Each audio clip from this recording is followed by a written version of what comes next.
Okay, so we are back to the next seminar of the seminar series for the Net Zero Center. So today our speaker is from the Dixon School of Law. Dr. Lifshitz is a leading voice in energy law and policy and in property law and theory. Her research explores the diverse set of rules and institutions that govern access to resources, with a particular emphasis on energy governance. In her latest project, she unearthed the new type of energy governance that has emerged due to fundamental shift in the generation of electricity in our world today. Her work has appeared or is forthcoming in the University of Toronto Law Journal, the New York University Law Review, Stanford Environmental Law Journal, and the UCLA Journal of Environmental Law and Policy, among other journals. She has presented her work at forums such as the American Law and Economic Association and the seminars and conferences at New York University, Yale, and many others. Before joining the Dixon School of Law, she was an associate in law and lecturer at Columbia University in New York. I won't read further your biography, which is very rich. So now I think I can give you the floor for your very interesting and interdisciplinary talk. Thank you. And we look forward to that. Thank you. Thank you. So thank you for this invitation. It's really a pleasure, and I'm delighted to be here, delighted to have the opportunity to speak to a crowd of non-lawyers for a change, and to be able to open my own mind and hopefully start some interesting discussions that can lead to interesting thoughts. What I thought I'd do, because this is an interdisciplinary conversation, is before I dive into the particular project I wanted to talk about, is just give you sort of a broader outlook of what are the sets of questions I'm interested in and what is the type of work that I do. And then we can take it from there. And I'm hoping that this will be a sort of a more of an informal conversation. So do stop me at any point, flag me down. If I say a legal term by accident, flag me down and say, hey, I don't quite get that. Okay. All right, so the sort of broader picture of what I'm interested in is questions of legal aspects of the energy transition. And I would say broadly I'm interested in the types of institutions and the types of legal rules that govern the existing energy system and the transition to something else. And I know that may sound sort of broad and abstract, but I'm going to try to take an example of something I've worked on in the past just to illustrate what I mean by that.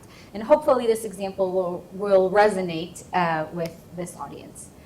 So one project I worked on a few years ago was called Who Owns the Wind? And it's asking a legal question, right? Because ownership is a legal question with legal implications. But it's asking that question about a specific natural resource in the world with its physical properties and energy implications. And in order to answer that question, I started by looking at how does wind work, right? And I spoke to sort of many people trying to understand how it is that wind works, right? And I don't need to explain this to this audience, but obviously there's a dimension in which when you put up a turbine and you extract kinetic energy from that turbine, I'm a bit nervous explaining this to a room full of physicists and engineers, so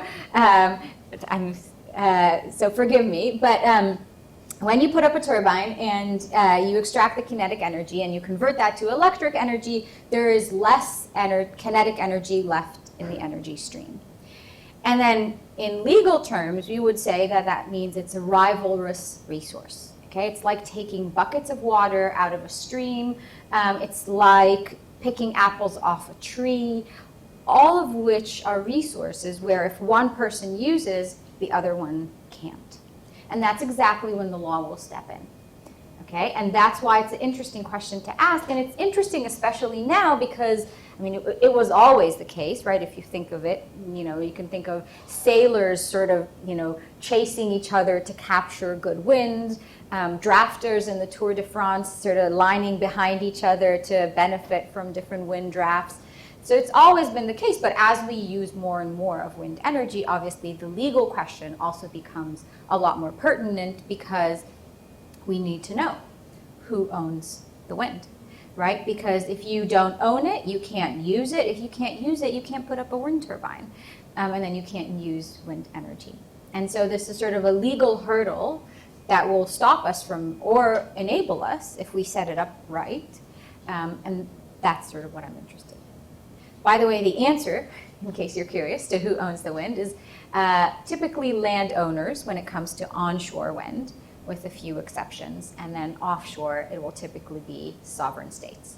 That sounds simple. It took me about 5 years to answer that with a lot of empirical data in between, looking at, you know, contracts in wind farm developments out in the Midwest in the US and a lot of other things. But anyway, I just summed up 5 years of research in about 30 seconds. Who owns the wind? It's the landowners. I don't think it should be, but that's empirically the situation at the moment. So that there's two different levels to that question. So a descriptive, empirical aspect, and then a normative spin. Sorry. Another example, so looking at local authorities. So local authorities are regulated, obviously, and they also set their own sets of regulation. And they, because they are all about proximity, have a really interesting synergy with distributed generation, which also is about proximity, right? Because, you know, again, nervous explaining this to the engineers in the room, but it's about, you know, producing in proximity to where you consume. And local authority have built into the kind of jurisdiction that they have that kind of proximity. Right? They deal with our everyday lives. They are the ones that are closest to us, right? If you think about it, there's sort of local authority, maybe regional, and then national, and then international. The local authority is the one that's closest to us in terms of proximity. And that could have democratic impacts. It could have also just jurisdictional impacts, right? They take care of a lot of things that impact our daily lives, like schools and trash and roads and all of those things that are really important to us. So in a recent study, I looked at local authorities in England, examined the text of dozens of documents. That was fun. The text of dozens of documents to figure out what is the language they use to describe their future commitments, whether it's regard to climate or future generations. And what is the time horizon that they are using? Because often the time horizon for planning will also impact, of course, what they can or will do, specifically for different projects. If you think about it, if you need an energy project that takes 25 years and the local planning time span is only 15 years, which was what the study found, that's the mean. So you're sort of almost by definition out of that span. So it's sort of showing by looking at the text of the documents that the local authorities produce, which they are obligated to produce by law, what are the sort of limitations that prevent them from effectively engaging in things related to the energy transition, which they need to engage in order for us to get there. Okay.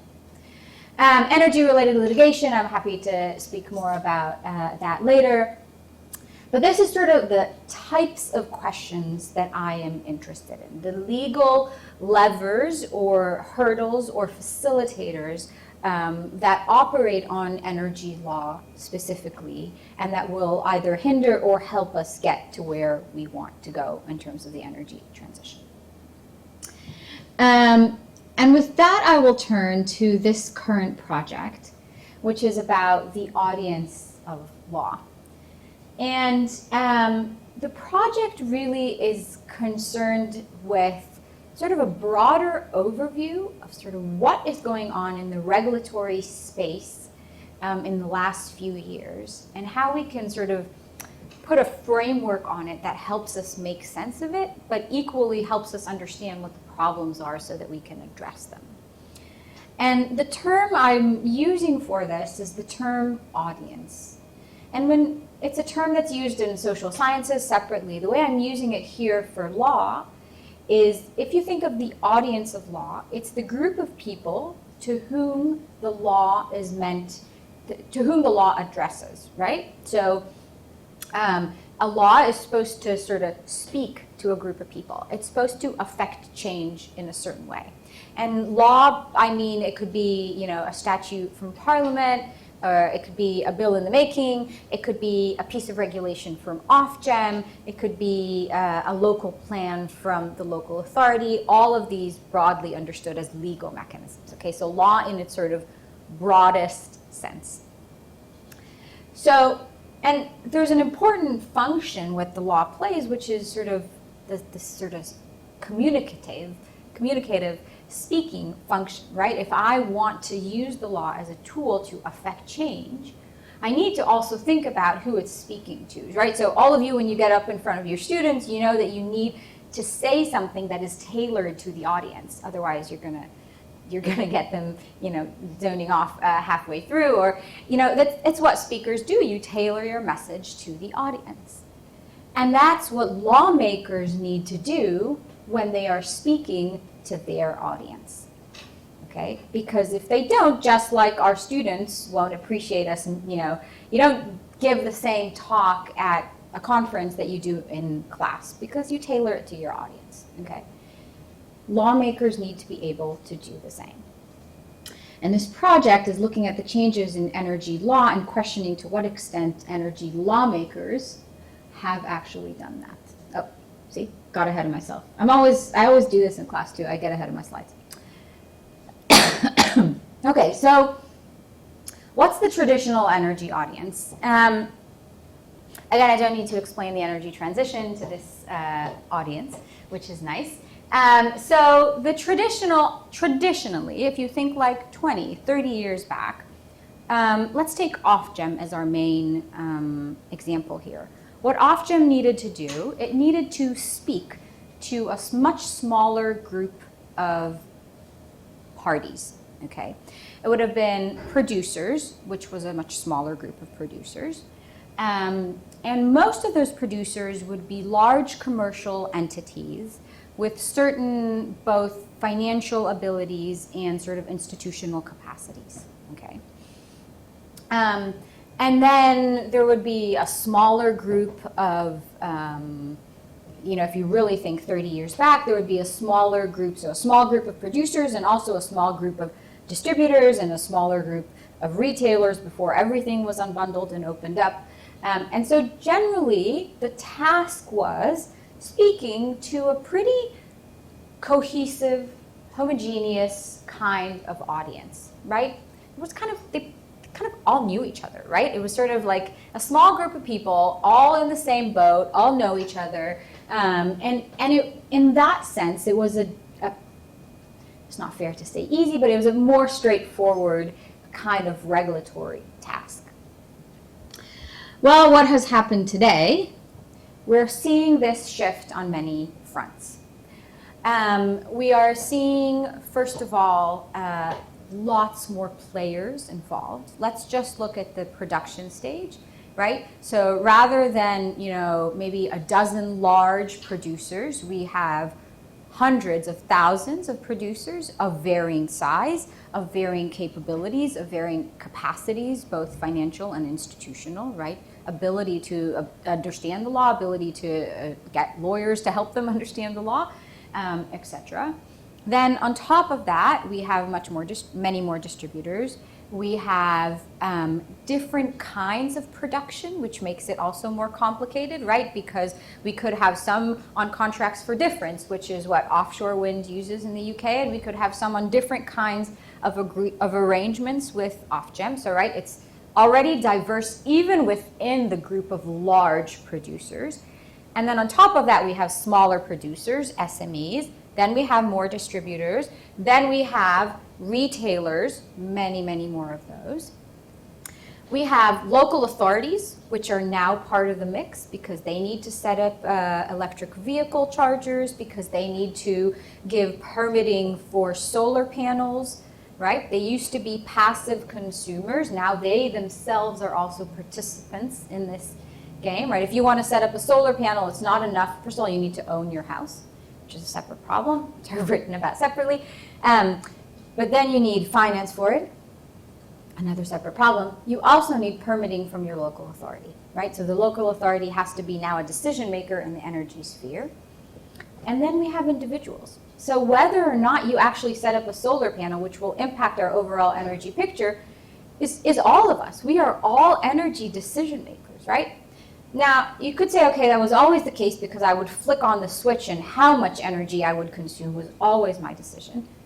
That is true. That still is true, right? I get up in the morning, I stumble into the kitchen, flick on the switch of my coffee machine so that I can actually wake up.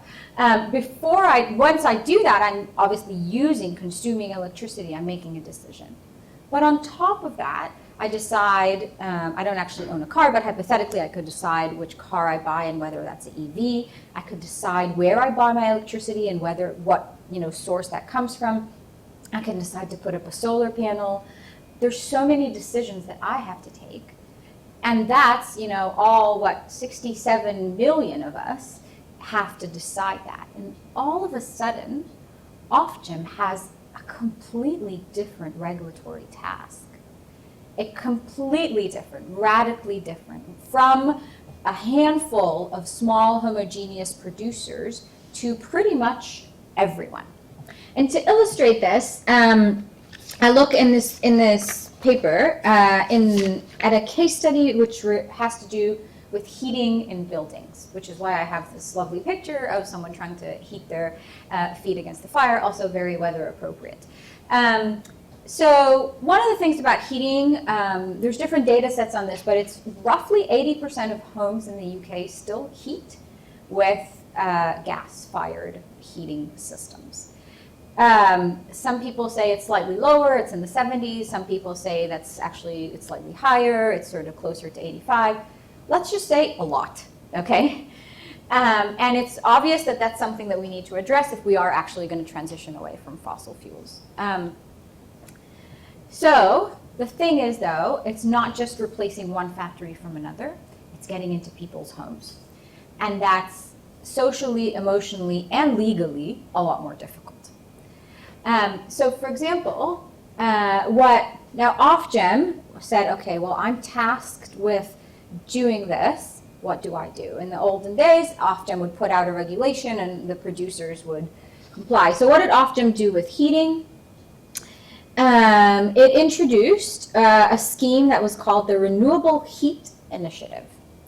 And the initiative, the gist of it was that if you transition your gas-fired heating system into a heat pump, which is electric base, you would, over a period of a few years, get rebates, get money back that presumably, ideally, hopefully, would cover at least most of the costs of the system. How did the system do? Compared to the projections, it had only 15% of the projected uptake, which itself wasn't that high, right? So if we think of we need to transition most of the country to electric heat pumps, and the goal to begin with was to transition between 600 and 700,000 on this scheme, was only 15% of that in terms of uptake. So really, really low numbers. So Ofgem said, okay, let's try again. It scrapped that program, and last year it introduced another program, which is known as BUS, which is Boiler Upgrade Scheme. And this time, rather than giving people rebates over time, it said, no, I've learned from my mistake. Here's what I'm going to do. I'm going to give people an upfront grant. Okay, well, that is actually probably slightly more helpful because it helps if you think that you have to put a huge upfront cost. That's probably slightly more helpful. However, so far, and it's been more than a year, only 50,000 have been taken up. It could be that we'll see a huge uptick. It could also be that we won't. And we could look at the economics of this, and there's data on why this isn't, good enough, favorable enough to convince people. But I also think there's a fundamental problem. So try this next time you have an opportunity to sit around with friends. I did it a few times. You can tell I'm really fun at a party. So I sat with friends. I'm like, okay, who has heard of bus? And all my friends who are academics and scientists, lawyers, engineers, bankers, almost anyone.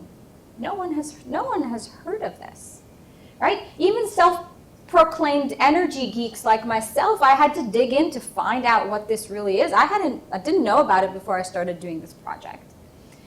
And so there's sort of a fundamental mismatch between what we're trying to achieve and the tools that we're using to achieve it. It's not obvious that these kinds of schemes where you say, oh, we're just going to give you this kind of rebate or that kind of rebate for something that is in people's homes, it's not obvious that that's going to actually do the job. And it's because, and this just to use the term, they're not tailoring the message. If they really want to get out there, there's a lot more they can do, or do it in different ways that aren't necessarily this kind of very highly technical, sort of tucked away little project that is very hard to get to, and you need, hours of research to dig into to really understand what's going on. So that's kind of the example. I could go through others. There's, I think EVs suffer from the same problem. I think energy efficiency suffers from the same problem. These are things that are in people's homes, and aside from the social and emotional weight that carries, there's also legal hurdles that are significant. Because you can't just say, okay, from now on tomorrow morning, everyone has to retrofit their houses. There's sort of property issues. There's a lot of legal issues around that prevent us from doing that. Okay, if we go back to the audience and we sort of try to put it in more general terms, what we see is that Ofgem's audience and generally energy lawmakers' audience is more private in the sense that it's far more private individuals. The recording is doing something funny. Oh, there we go. Clearly did not like what I was saying. It's far more dispersed, both socially and physically.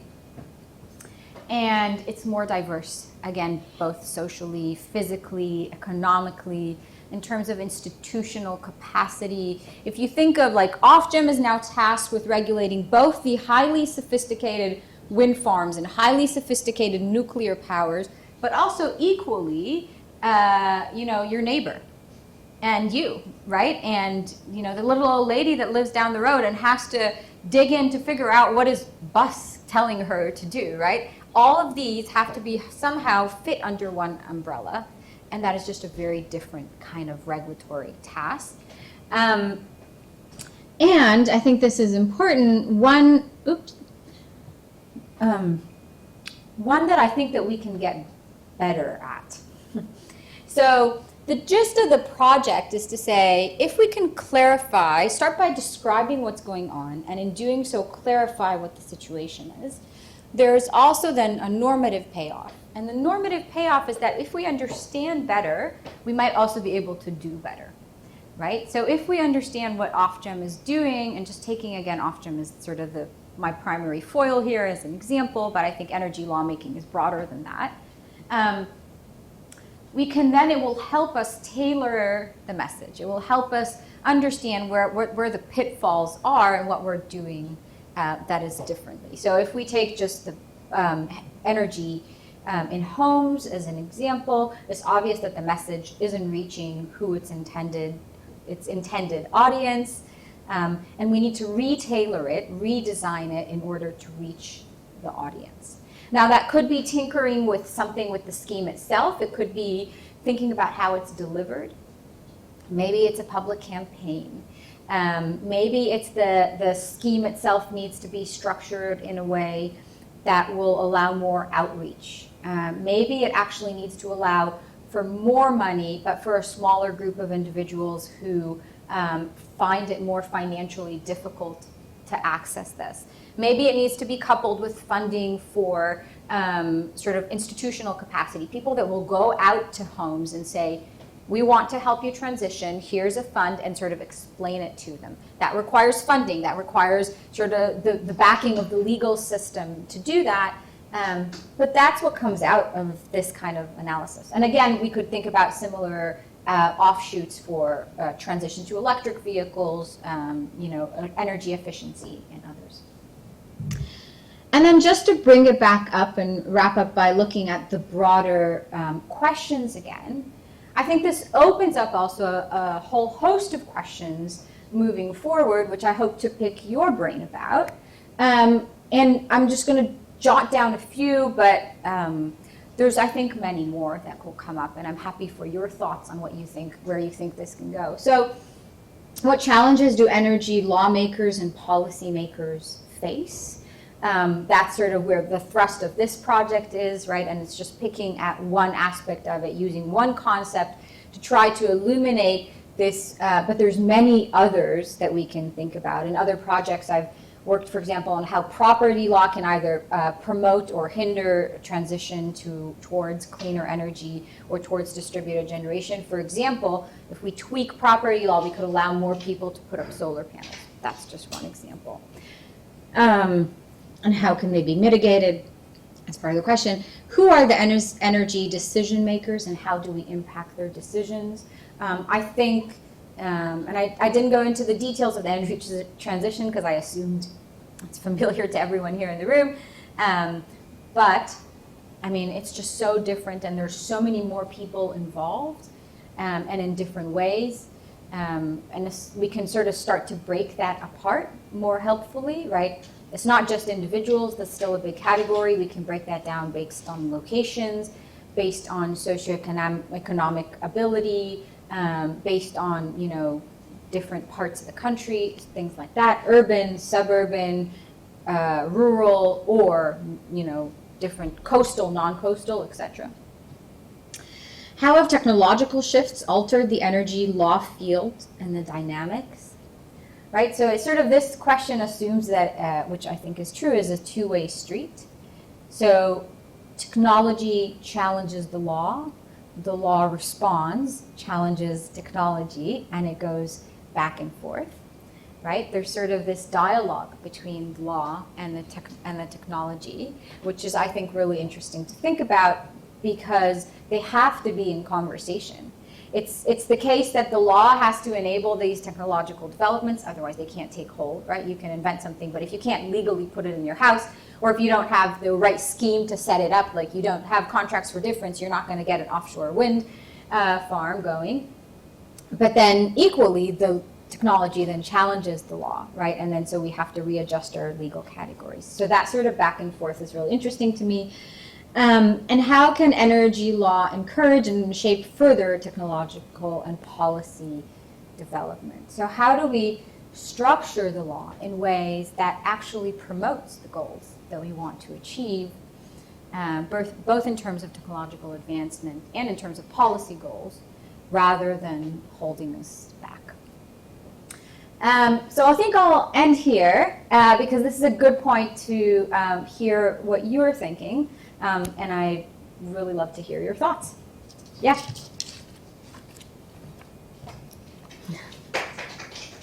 Thank you.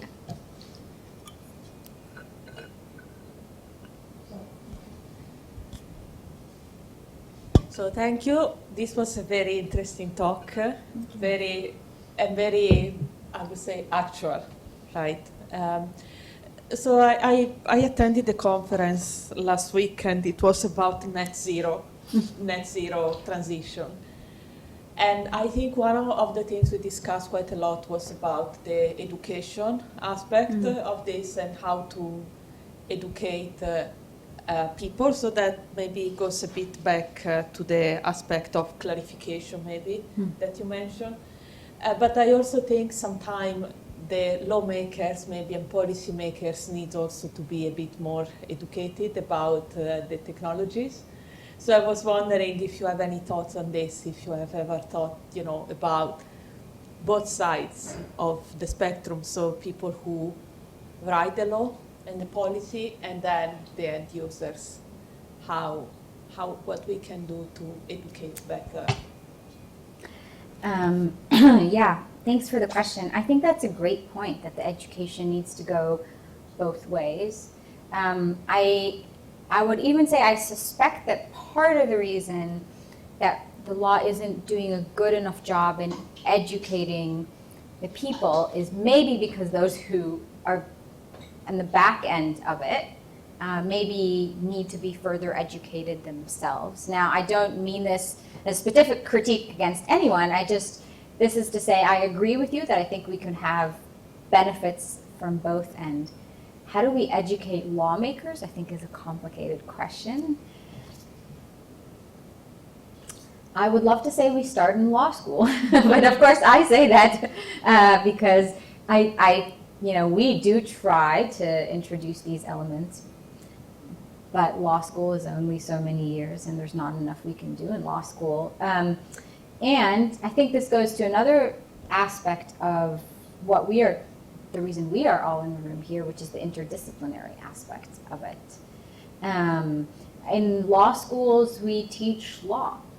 And while we try to introduce, glimpses of other disciplines, maybe it would be great if we introduced more of the interdisciplinary content in a way that then these people grow into lawmakers and policymakers. That's a long-term solution. It won't solve anything tomorrow morning because the students that we teach today, it will take them time to get into the positions where they make the law. So it might not be that that's the only answer, but that's one that I can probably implement more immediately. But just to say, I think from engineering we do the same. So we teach engineering, but we don't teach law. So I think it goes both ways. Yeah. I was not just pointing out, to the law, maker per se. But yeah, I think maybe that's something to think of, broadly. So yeah, thank you. Yeah, maybe we need to put you in front of a crowd of lawmakers and get you to tell them about the engineering part, and then we'll swap students. How's that? Yeah, that would be great. Yeah. Yeah. Well, I think there is clearly, something there, because you say that Maybe for the recording. Oh, sorry. Thank you. For the recording, is that okay? It's fine.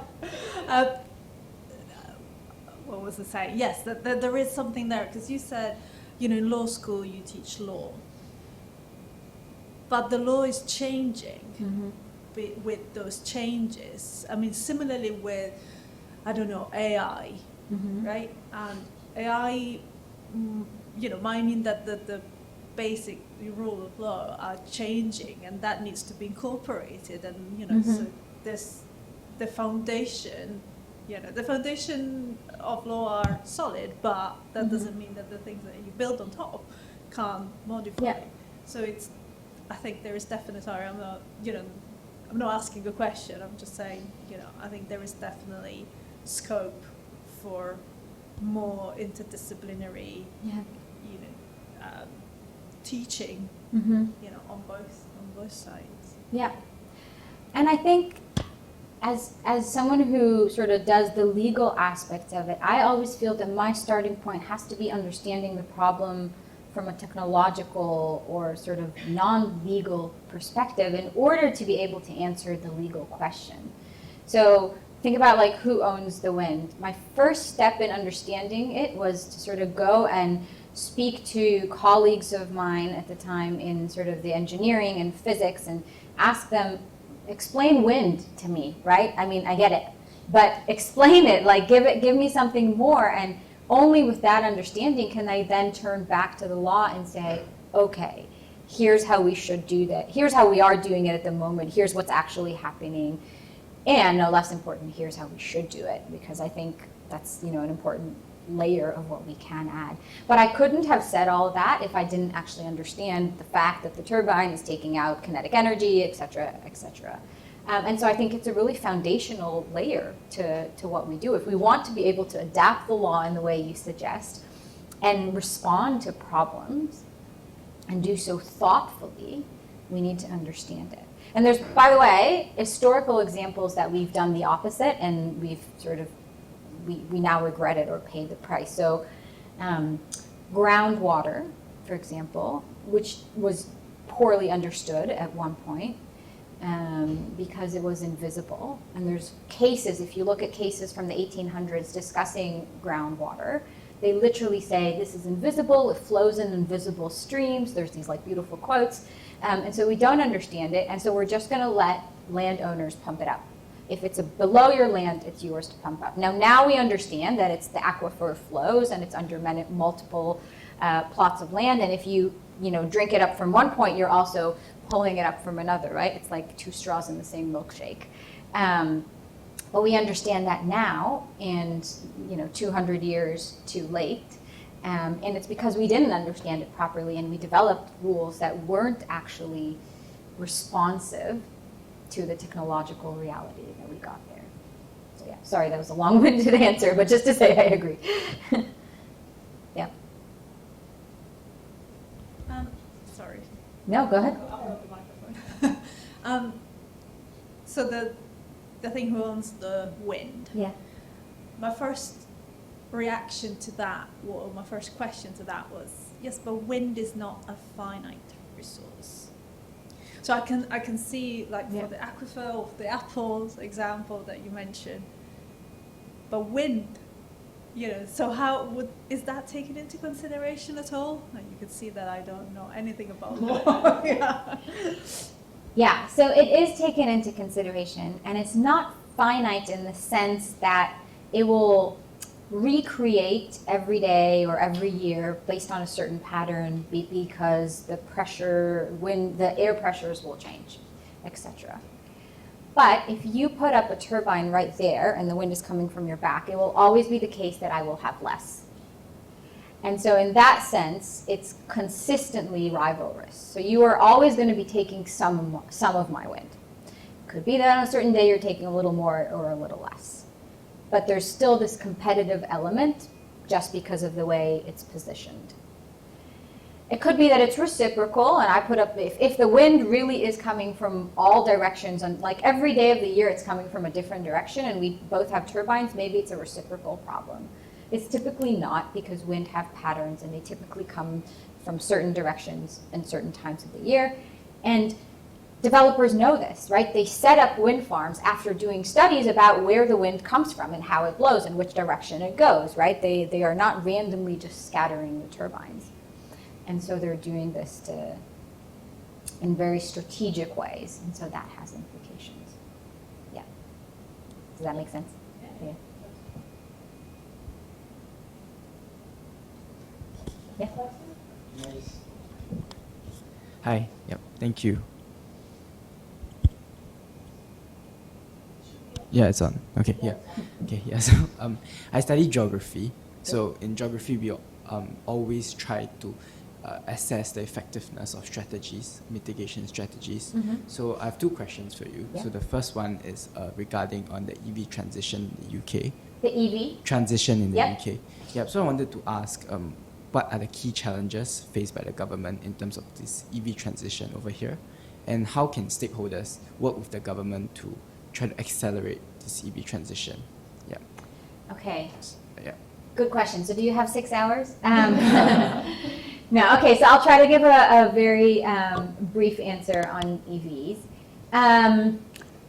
Some of the challenges, and I won't be able to cover all of them, some of the challenges have to do with, similar to the heating, is that it has to do with individuals' decision-making and individuals' homes. And there's a few challenges around that. So one is, for example, that you have to get people to retrofit their homes to enable for EV charging, okay? And even if you've overcome that, then of course you have, this is not a legal challenge, but it's a technological challenge. One I think that we've discussed in the past, you need to make sure that the grid can actually support the fact that all of a sudden this whole block of houses is going to, up their energy consumption, electricity consumption by a significant amount. Then you need for Ofgem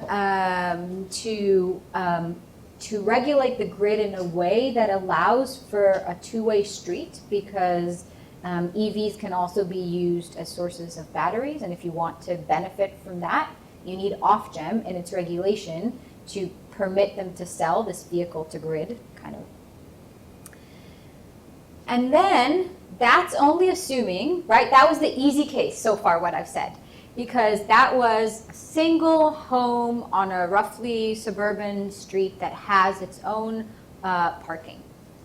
It gets a lot more complicated in the following cases, which are probably the majority. So on-street parking is more complicated because you have to get the local authorities who control the streets and the parking to basically put up EV chargers on all of the on-street parking. So hypothetically, imagine that we want all the cars in the UK to be EV. That means all of the parking that you currently see around you in the UK needs to be EV. Now, just at the top of your mind, how many parking spots on your street today are EV? I'm guessing it's not all. If it's one or two, I would be pleasantly surprised. It's usually one or two in a neighborhood these days. Maybe in central London a little bit more. Sometimes I do this exercise with my students. Google your postcode. How many EV chargers can you find within a 2-mile radius? It's not a lot. Okay, you imagine that we need to transition all of the parking spaces. So that was the local authorities, and then you have all of the people in the UK who are either renters or leaseholders, and who literally can't make changes to the homes they live in without getting permission of the landlord. Now in London, that's at least half are short-term renters, people like myself who live in a flat, and even if they've been there for a few years, every year the lease renews. And then there's long-term leaseholders, which is a uniquely UK problem. We love to invent problems. It's basically, if you log into Rightmove and you think you're buying, you can get a freehold, which is I call it a forevership. You're getting something forever, or you can get a leasehold, which is a long-term property right, but it's not a forever property right. So it can be anything from 99 years to 900 years. Anything that's less than forever. So forever, not forever. Both of these are sold on Rightmove, and I'm not picking on Rightmove. Both of these are sold on the market as properties to buy, because it's not a short-term lease. But you don't necessarily have the authority to alter the roof, to put up a solar panel, to alter the basement, to put in a battery, to alter the electric wiring, to put in an EV charger. And this is, again, a huge percentage of homes in the UK. And that's a very entrenched legal structure that is going to be very, very hard to change. And so I think to overcome this particular issue, which I've called the renter's problem somewhere else, it's going to have to see direct regulatory intervention, because it means that you're going to have to basically force all the freeholders, the landowners, to permit this. And otherwise you're leaving it up to each single one to negotiate. And that is less likely to happen because the leaseholders who have the incentive to do this don't have the authority, and the freeholders who maybe have the authority don't have the incentive to do it. And so you have, again, a fundamental mismatch there. And so I think, and that to my mind is maybe one of the hardest problems to solve, and that's true for EVs and for anything to do with the homes. So that's one of the hardest legal problems to solve. And that's even before you got to the fact that you need, changing over all the petrol stations and, all those spare parts, and you need to fund people who can't, help people fund the transition to EVs if you want this to apply across the board and not just to those who can easily afford it, and so on. Those are just some of the problems. Yes? So the next question is talking about So I think recently the EU released the passed a law, so in 2035, most car manufacturers have to produce fully EV vehicles. But the exemption is for those like sports car brands like Ferrari, Lotus. So for them, they are able to use like hybrid or combustion kind of engines indefinitely. So I would think that this would create kind of inequality because it means that the rich can kind of be able to purchase this kind of vehicles, and it might create like a kind of a divide or discussions about inequality. So what do you think about that, and how do you think whether it's the law fair, and should it be further amended? So interesting question. I would have to look into the details of what exactly they said in order to be able to form a solid opinion about whether it's fair or unfair. I will say, just as my intuitive response, is that there are many aspects of the energy transition that are challenging on that front in terms of their disparate impact on different populations.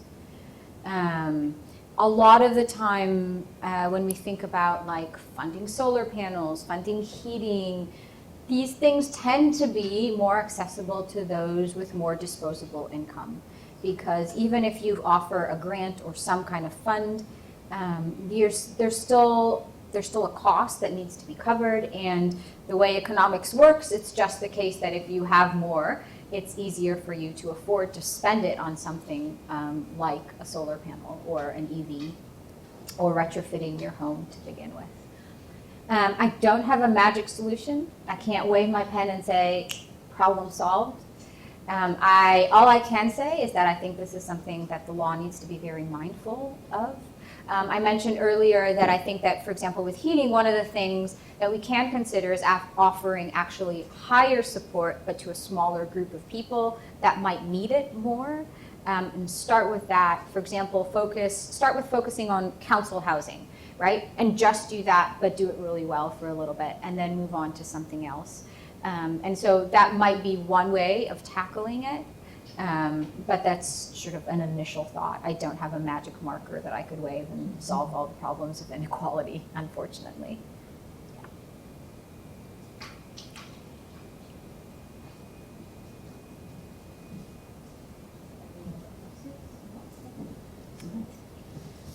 I just want to ask you a question just to finish, because of your international experience. So do you have maybe one example, because maybe you have many, so just maybe one example of something we can learn from another country in relation to this, that maybe we could do different here? Oh, wow. That's a tough question, because it's hard to think about the one thing I think could go specifically. I'll pick on something seemingly really technical and small, but I do think that it could make a big difference, and that it has to do with how we hold property. And it has to do with what I said before. The fact that there's so many leaseholds in the UK makes it very hard to have any meaningful change at scale when it comes to people's homes. And that would require a change on the legal side within property, and there's obviously resistance for that reason. But other jurisdictions that have different property structures, I think, might find it easier to transition when it comes to in-home transitions. This is separate from transitioning our power stations and separate from transitioning the grid, but just that transitions that we need to do in homes, I think in the UK are uniquely complicated because of the property law structure. And so if we can reform that, I think we'll be opening the door to a more easier transition on that front. Thank you. Yeah. Okay. Well, I think it's almost 3 p.m. So anyway, I think we have used our time, and we had quite a good number of questions. And thank you very much for the talk. It will be posted on our website, the recording. And it was very, very interesting and very illuminating on many aspects. So, I mean, personally, I always think of how the technology is complicated, but looking at the legal aspect, I think you have your challenge too. So, thank you. Thank you. This is a pleasure.